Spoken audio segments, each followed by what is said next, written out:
الحمدللہ الحمدللہ وحدہ والصلاة والسلام علی من لا نبی بعدہ وعلی آلہ واصحابہ الذین اوفوا عہدہ اما بعد فاعوذ باللہ من الشیطان الرجیم بسم اللہ الرحمن الرحیم لا يستوی منکم من انفق من قبل الفتح وقاتل آمنت باللہ صدق اللہ العظیم وصدق رسولہ النبی الکریم الامین ونحن علی ذلک لمن الشاہدین والشاکرین والحمد للہ رب العالمین مولا یصلی وسلم دائما ابدا علی حبیبک خیر الخلق کلہم فإن من جودک الدنیا وضرتها ومن علومک علم اللوح والقلم مولا یصلی وسلم دائما ابدا علی حبیبک خیر الخلق کلہم ثم الرضا عن ابی بکر وعن عمر وعن علی وعن عثمان ذی الکرم مولا یصلی وسلم دائما ابدا علی حبیبک خیر الخلق کلہم رضیت باللہ ربا وبالاسلام دینا وبمحمد صلی اللہ علیہ وآلہ وسلم نبیا ورسولا بلغ العلا بکمالہ کشف الدجا بجمالہ حسنت جمیع خصالہ صلوا علیہ وآلہ واصحابہ وسلموا تسلیما کثیرا کثیرا کثیرا غریبا یا رسول اللہ غریبا غریبا یا رسول اللہ غریبا ندارم در جہاں جزتوں حبیبم بری نازم کے ہستم امت تو گناہ گارم ولیکن خوش نصیبم۔ تمام تعریفیں اللہ رب العالمین جل سبحانہ و تعالی کے لیے خاص ہیں، جو ہم سب کا مالک بھی ہے اور ہمارا خالق بھی۔ وہی معبود حقیقی ہے، وہ وحدہ لا شریک ہے، کوئی اس کا شریک نہیں۔ کائنات ارض و سما کے ہر ذرے کے بدلے میں تا قیام قیامت بغیر کسی وقفے کے لا تعداد ان گنت بے حد بے حساب درود و سلام آقا نامدار مدنی تاجدار فخر دو عالم امام الانبیاء خاتم المرسلین سرکار مدینہ راحت قلب و سینہ صلی اللہ علیہ وآلہ وسلم کی ذات پاک پر درود و سلام کہ جن کے صدقے میں اللہ جل سبحانہ و تعالی نے ہمیں طرح طرح کی نعمتوں سے مالا مال فرمایا۔ ذی وقار محترم اور محتشم سامعین، اللہ رب العالمین جل سبحانہ و تعالی نے تاجدار صداقت، مزاج شناس رسول، پیکر اخلاص و وفا، مجسمہ عشق و وفا سیدنا صدیق اکبر رضی اللہ تعالی عنہ کو بے شمار لاتعداد ان گنت عظمتیں، کرامتیں، فضیلتیں اور شرف عطا فرمائے ہیں، جن کی بنیاد پر امت کا اس پر اتفاق ہے، تمام صلحائے امت اس بات پر متفق ہیں اور تمام صحابہ کرام کا بالاتفاق یہ فیصلہ ہے کہ تمام صحابہ میں افضل اور برتر شخصیت سیدنا صدیق اکبر رضی اللہ تعالی عنہ کی ہے،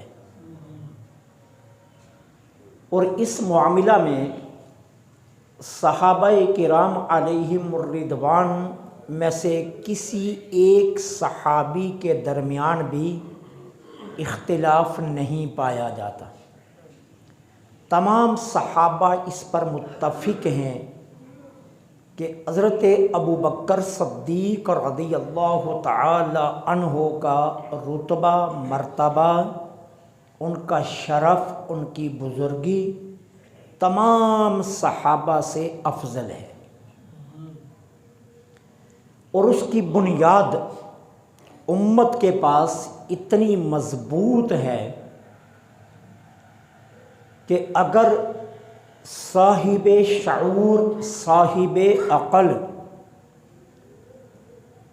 معمولی سا بھی اپنا شعور استعمال کرے تو اسے یہ حقیقت سمجھنے میں بہت آسانی بھی ہوتی ہے اور کوئی دیر بھی نہیں لگتی،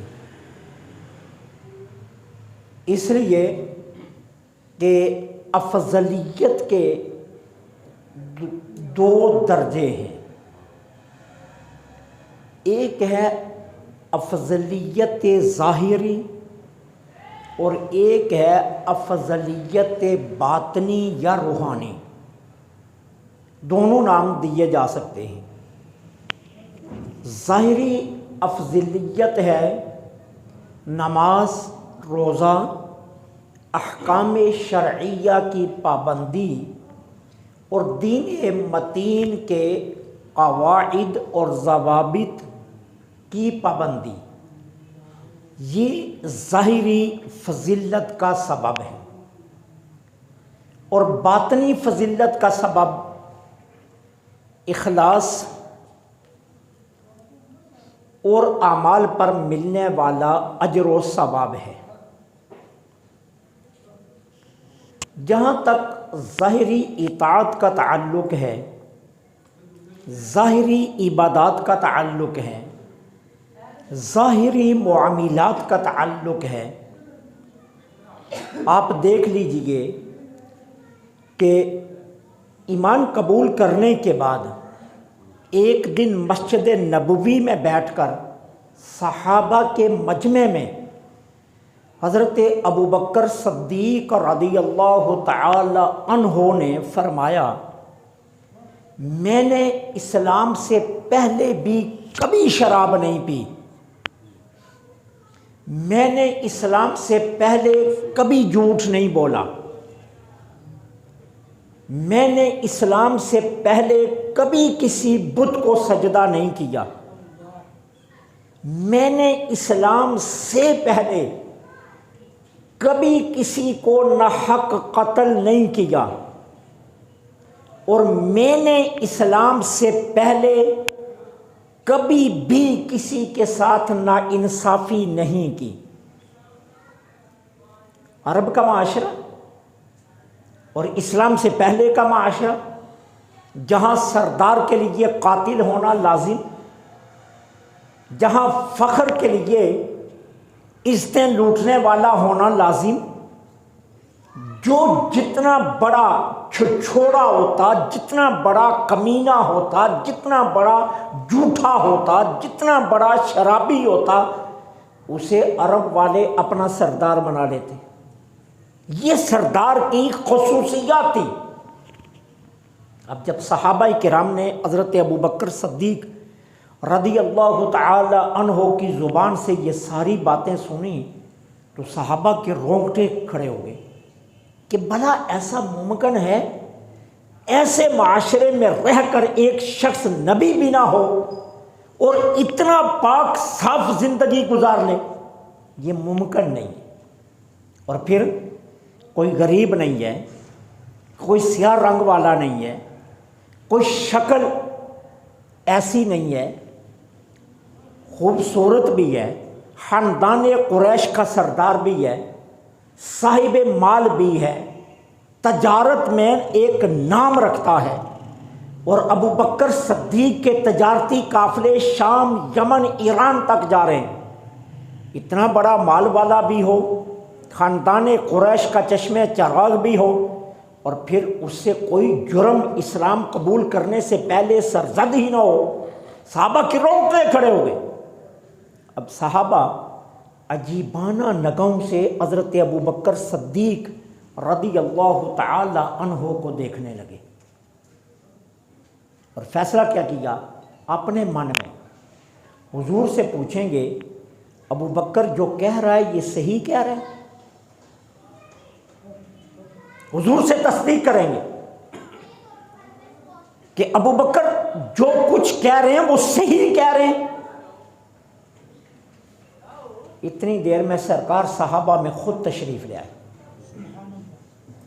فرمایا ابوبکر صدیق جو کچھ کہہ رہا ہے وہ بالکل لفظ بے لفظ سچ ہے،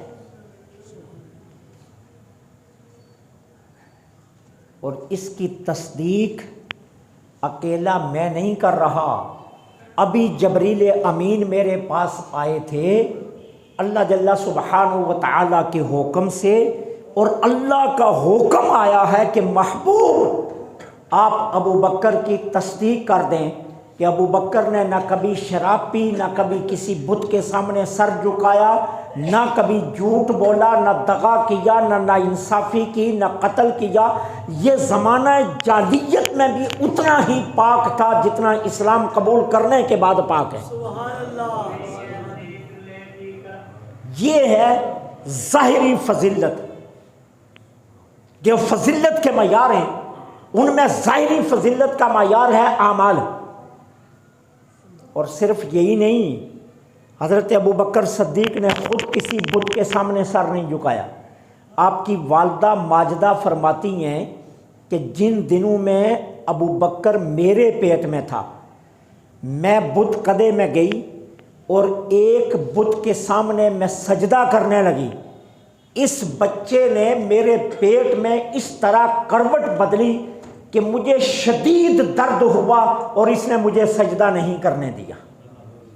بت کے سامنے،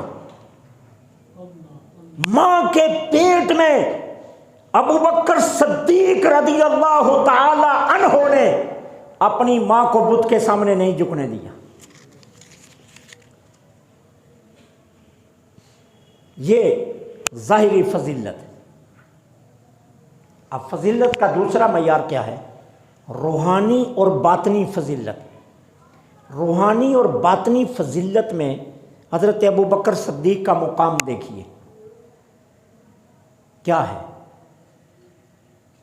14ویں رات ہے، آقا کریم اپنے کاشانہ اقدس کے صحن میں تشریف فرما، سریر مبارک پر حضور لیتے ہیں، اور حضور کا سر انور ام المومنین سیدہ عائشہ صدیقہ سلام اللہ علیہا کے گود میں ہے۔ عرض کرتی ہیں میرے ماں باپ آپ پر قربان ہو جائیں، آج آسمان ستاروں سے بھرا ہوا ہے، جھلمل ہے آسمان پر ستاروں کی۔ یہ ارشاد فرما دیجئے آپ کے کسی امتی کی نیکیاں اتنی ہیں جتنے آسماں کے ستارے ہیں. یہ جو آپ کو بظاہر چھوٹے چھوٹے کمکمے نظر آ رہے ہیں نا، درس حدیث درس قرآن میں سورہ یاسین پڑھتے ہوئے میں نے بیان کیا تھا، یہ ہزاروں نہیں لاکھوں کی تعداد میں ہے، لاکھوں کی تعداد میں. اور ایک ایک فلک پر ایک ایک سیارے کے جرمٹ میں جو بڑے 12 برج ہیں، ان بڑے 12 برجوں کے ایک ایک کے جرمٹ میں لاکھوں لاکھوں ستارے ہیں، اور یہ تعداد کروڑوں میں پہنچتی ہے. قرآن اس کی گواہی دے رہا ہے. اب عرض کرتی ہیں حضور یہ ارشاد فرمائیے آپ کے کسی امتی کی اتنی نیکیاں ہیں؟ تو میرے آقا کریم نے فرمایا ہاں میرے عمر کی اتنی نیکیاں ہیں. جتنے آسمان کے ستارے ہیں نا، اتنی نیکیاں میری عمر کی ہیں. حضرت عائشہ ایک لمحے کے لیے خاموش ہو گئی. آقا کریم نے حضرت عائشہ صدیقہ رضی اللہ تعالی عنہا کے چہرے پر کچھ سوال باقی دیکھا. فرمایا عائشہ کیا وجہ ہے، چپ ہو گئی ہو؟ عرض کی حضور میرا تو خیال تھا کہ اتنی نیکیاں میرے باپ ابو بکر صدیق کی ہوں گی، تو آپ نے فرما دیا اتنی نیکیاں عمر کی ہیں، تو پھر میرے باپ کی نیکیوں کی تعداد کیا ہے؟ میرے آقا کریم نے فرمایا ابو بکر کی ایک نیکی عمر کی ساری نیکیوں سے بھی زیادہ ہے. ایک نیکی ابو بکر کی جو وہ مجھے اپنے کاندھوں پر بٹھا کر غار ثور میں لے گیا، اس کی یہ ایک نیکی کہ جب اس نے ایڑی اپنی سوراخ کے آگے رکھ دی اور جب اپنی جان پر کھیل کر میری حفاظت کی، ابو بکر کی وہ ایک نیکی عمر کی ساری زندگی کی نیکیوں پر بہاری ہے. اب بتائیے کہ حضرت عمر کی نیکیوں کی حد کوئی نہیں ہے، اور حضرت ابو بکر صدیق رضی اللہ تعالی عنہ کی ایک نیکی حضرت عمر کی ساری نیکیوں پر بہاری ہے. تو پھر روحانی طور پر حضرت ابو بکر صدیق کو فضیلت ہوئی یا نہ ہوئی؟ پھر اجر اور ثواب کی بات، روحانی دو درجے ہیں نا، ایک ہے نیکیاں زیادہ ہونا اور ایک ہے اس پر اجر کا ملنا، اور اجر کا تعلق اخلاص کے ساتھ ہے. اب اخلاص کا عالم دیکھیے، غزوہ تبوک ہے، میرے آقا کریم نے چندے کا اعلان فرمایا، بھائی ہم نے تبوک کی جنگ لڑنے جانا ہے، صحابہ چندہ دو، ہتھیار خریدنے ہیں، مجاہدین کے لیے خوراک کا اہتمام کرنا ہے، سواریاں خریدنی ہے، مجاہدین کے لیے لباس، زریں، خود سب کچھ خریدنا ہے. معلوم نہیں جنگ کو کتنے دن لگتے ہیں، اس لیے سبھی صحابہ چندہ لے کر. حضرت عمر رضی اللہ تعالیٰ عنہ فرماتے ہیں کہ میں خوش گیا اپنے گھر، کیونکہ یہ وہ دن تھے جب میرے اوپر خوشحالی تھی. میں نے کہا زندگی میں یہ موقع پھر نہیں آنا، آج موقع ہے ابو بکر سے آگے جانے کا. میں گیا تو میں جا کر اپنے گھر کا آدھا سامان لے آیا. عثمان کی سخاوت، حاتم طائی کے بعد، نبیوں کے بعد حضرت عثمان غنی کی سخاوت کا شعرہ پوری دنیا میں اتنا ہے کہ غنی کا لفظ ان کے نام کا حصہ بن گیا. عثمان غنی بھی لے آئے، اپنا سامان لا کر ڈھیر کر دیا، عمر نے بھی ڈھیر کر دیا، علی المرتضیٰ نے بھی ڈھیر کر دیا. اب آخر میں ابو بکر صدیق آئے، سامان لے آئے، گٹھری حضور کی بارگاہ میں رکھ دی. جسم پر ہے لباس ان سلا ہوا احرام کی طرح، ٹاٹ کی دو چادریں، ایک نیچے باندھی ہوئی ایک اوپر لی ہوئی، جس طرح صفا مروہ کی سائی میں احرام ہوتا ہے اس طرح لیا ہوا، اور ان چادروں کو ہوا سے بچانے کے لیے کانٹے لگا کر محفوظ کیا ہوا ہے۔ آقا کریم علیہ الصلوۃ والسلام نے ابو بکر کی حالت کو دیکھ کر سوال کا رخ بدل دیا۔ عمر سے پوچھا، عمر کیا لائے؟ عثمان سے پوچھا کیا لائے؟ علی سے پوچھا کیا لائے؟ صدیق اکبر کی باری آئی، فرمایا کیا چھوڑ کر آئے؟ سوال کا انداز ہی بدل دی۔ یہ نہیں پوچھا کیا لائے، فرمایا کیا چھوڑ کر آئے، یہ بتاؤ۔ حالت بتا رہی ہے کہ تم کچھ بھی نہیں چھوڑ کر آئے۔ عرض کی حضور ابقیت اللہ ورسولہ، اللہ رسول کے علاوہ گھر میں کچھ نہیں چھوڑا، کچھ بھی نہیں چھوڑا، سب کچھ لے آیا۔ ہاتھ سے سلائی کرنے والی جو سوئی تھی نا وہ بھی لے آیا۔ کسی مجاہد کو ضرورت پڑ سکتی ہے نا، کپڑے پھٹ سکتے ہیں جنگ کے درمیان، کسی کی تلوار میں کسی کی اور شکل میں کپڑا پھٹ گیا تو سوئی کی ضرورت پڑ گئی، حضور وہ بھی لے آیا۔ کوئی چیز گھر نہیں چھوڑی۔ تینوں خلفاء کھڑے ہیں، اب تینوں کیا کہتے ہیں اپنے من میں، اللہ کی قسم ہم سارا جہاں بھی ڈھو دیں ابو بکر سے آگے نہیں جا سکتے، یہ تو ان کا فیصلہ ہے۔ اب ہوا کیا، جبریل امین آسمان سے آ گئے اور آ کر حضور کو سلام، اپنا عرض کیا، اللہ کا سلام فرمایا، اور اس کے بعد کیا پیغام دیا، یا رسول اللہ صلی اللہ علیہ وسلم، اللہ آپ کے توسل سے ابو بکر کو سلام فرما رہا ہے۔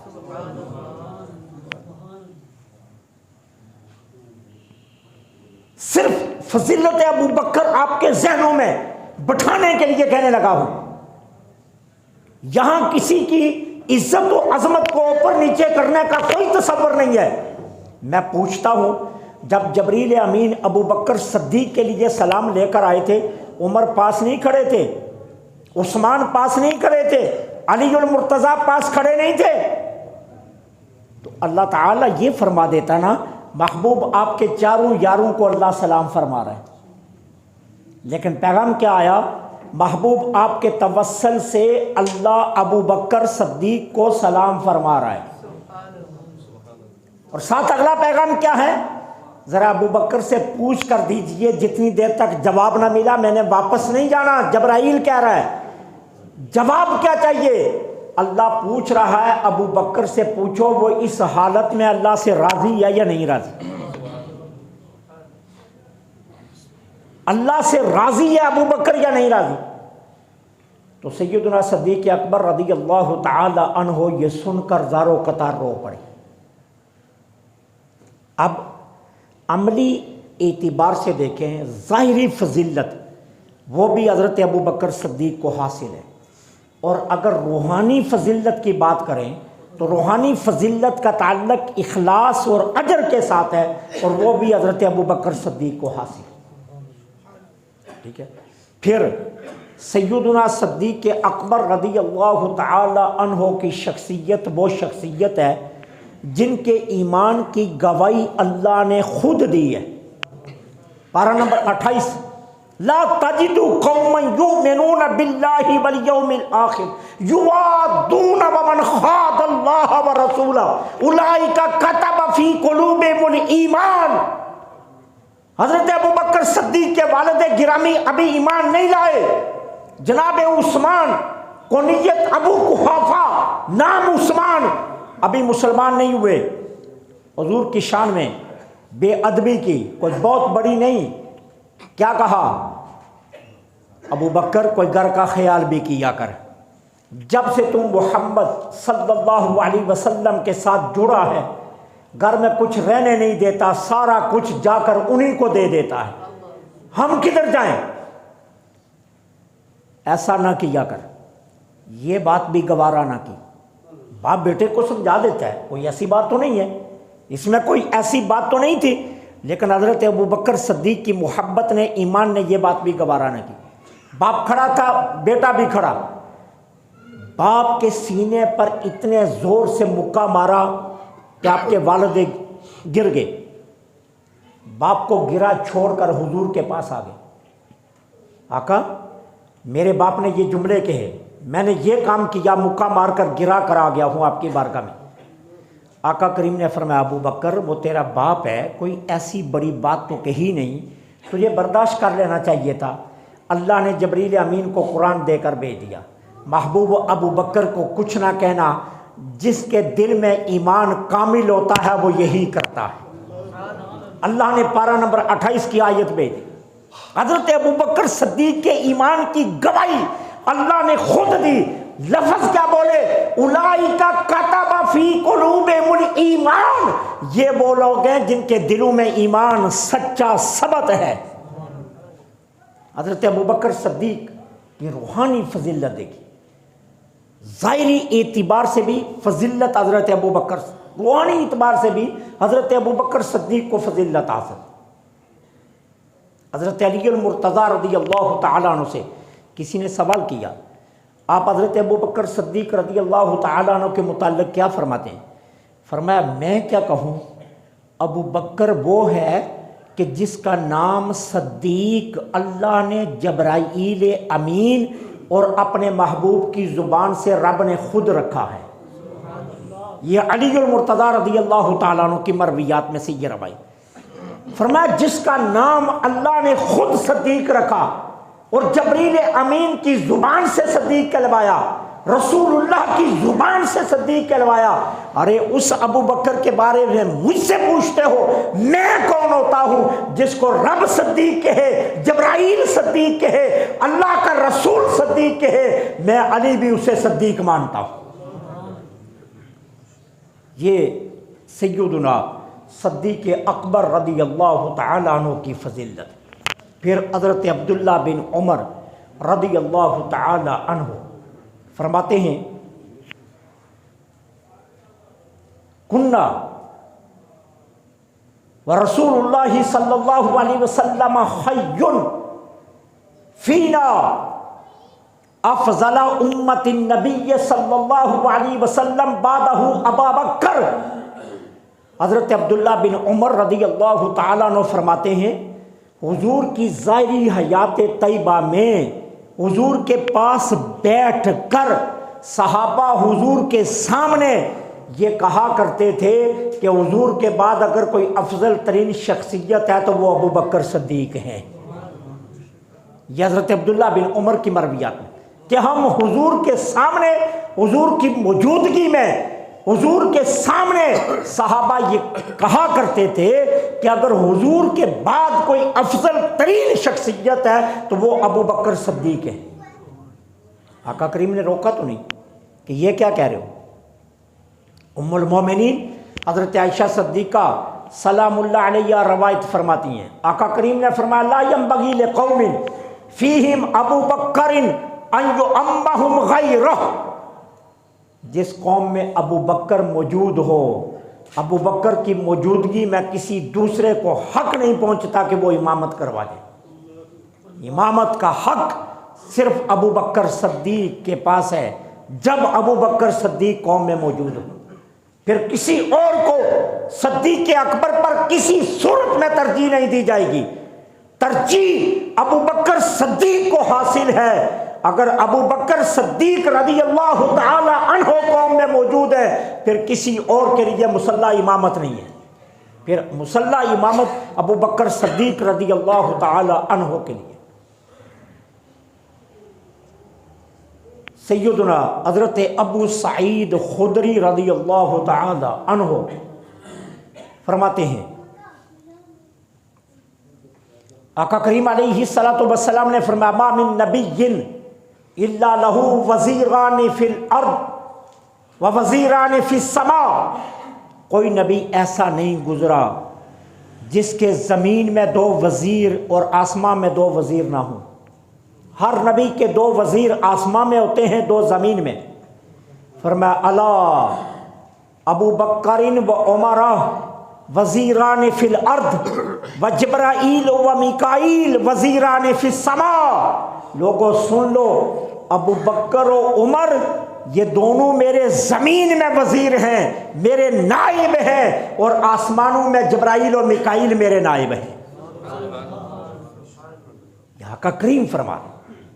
حضرت عبداللہ بن زبیر رضی اللہ تعالی عنہ فرماتے ہیں میں نے خود حضور کی بارگاہ میں حاضر تھا، جب میں نے دیکھا سرکار نے ہاتھ اٹھائے اور ہاتھ اٹھا کر کیا فرمایا، اللہم انکا جعلت ابا بکر رفیقی فی الغار واجعلہ رفیقی فی الجنہ۔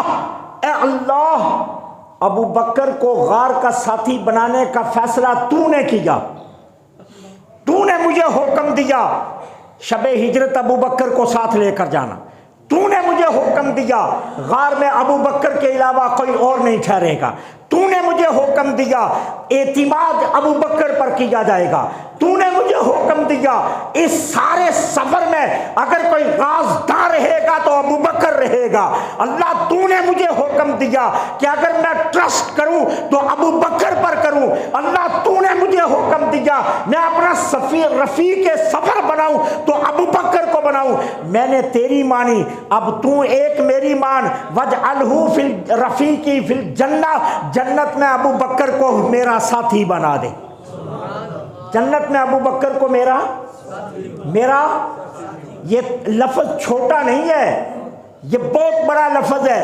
اب غار سے حضور نے تشبیہ دی ہے، غار میں دو تھے تیسرا کوئی نہیں تھا، دو تھے تیسرا کوئی نہیں تھا، اب حضور تھے غار کے اندر یا ابو بکر تھے، کوئی اور تیسرا نہیں تھا۔ اب حضور نے تشبیہ غار سے دی، اب مطلب کیا ہے، اللہ جنت میں جس محل میں محمد ٹھہرے وہیں ابو بکر ٹھہرے، اس حدیث کا یہ معنی بنتا ہے۔ اب بتائیے ابو بکر صدیق رضی اللہ تعالیٰ عنہ کی فضیلت اس سے بڑھ کر اور کیا ہو سکتی ہے؟ اور آخری بات عرض کرنے لگا ہوں، دیکھیے انسان مرتا ہے نا، مرنے کے بعد ہم اسے لحد میں اتارتے ہیں، قبر میں اتارتے ہیں، قبر میں اتارتے ہیں، پھر اس سے 3 سوال ہوں گے، 3 سوال، من ربک، ما دینک، ما کنت تقول فی حق ھذا الرجل الذی بعثنی الیک۔ پوچھا جائے گا تیرا رب کون، تیرا دین کیا، اور یہ ذات حضور کی طرف فرشتے انگلی سے اشارہ کریں گے، اس ذات کے بارے میں دنیا میں کیا کہا کرتا تھا جس کو ہم نے اپنا محبوب بنا کر تمہاری طرف بھیجا، الذی بعثنی الیک، بتا کیا کہتا ہے۔ اب تینوں سوالوں کے جواب دے گا، امتحان پاس کرے گا، امتحان میں کامیابی ملے گی تو پھر اس کی قبر جنت کا باغ، القبر روضۃ من ریاض الجنہ، قبر جنت کے باغات میں سے ایک باغ۔ اب اس کے بعد ہی ہوگی نا، امتحان دینا پڑے گا، امتحان سے گزرنا پڑے گا، سوالوں کے جواب دینے پڑیں گے، سوالوں میں کامیابی لینی پڑے گی، کامیابی کے بعد جنت کا فیصلہ ہوگا۔ اب مجھے بتائیے جس کی قبر ہی جنت میں بنی ہو، لاؤ نا کوئی مثال ابو بکر جیسی، کوئی ابو بکر کا ثانی لاؤ تو صحیح نا، کہ جس کی قبر ہی جنت میں بنی۔ ما بین بیتی و منبری روضۃ من ریاض الجنہ۔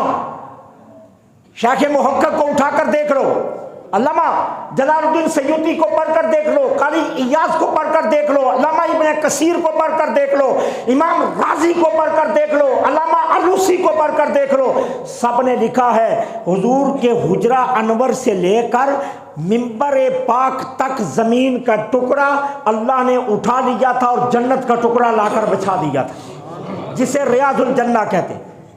یہ زمین دنیا کی زمین نہیں ہے، یہ جنت سے زمین لائی گئی ہے۔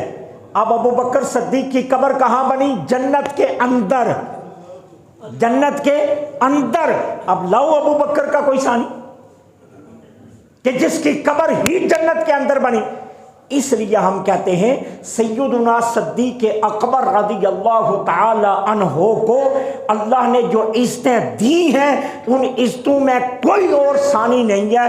اگر حضور کے بعد نہیں، آدم سے لے کر آقا کریم تک تمام نبیوں کے بعد تمام نبیوں کے صحابہ لے لو، تمام نبیوں کی امتیں لے لو، اگر انبیاء کے بعد کوئی افضل ترین شخصیت ہے وہ حضرت ابوبکر صدیق ہیں، ان کے علاوہ کوئی اور نہیں. حضرت ابوبکر صدیق کو اللہ نے یہ شرف، یہ عزت، یہ کرامت عطا فرمائی ہے کہ کوئی ان کا ثانی نہیں ہے، اور یہ اللہ نے بھی فرمایا ہے اور یہ رسول اللہ نے بھی فرمایا. اللہ کی بارگاہ سے عزتیں ملی ہیں اور حضور کی بارگاہ سے عزتیں ملی ہیں. دعا ہے اللہ حق کہنے کی تو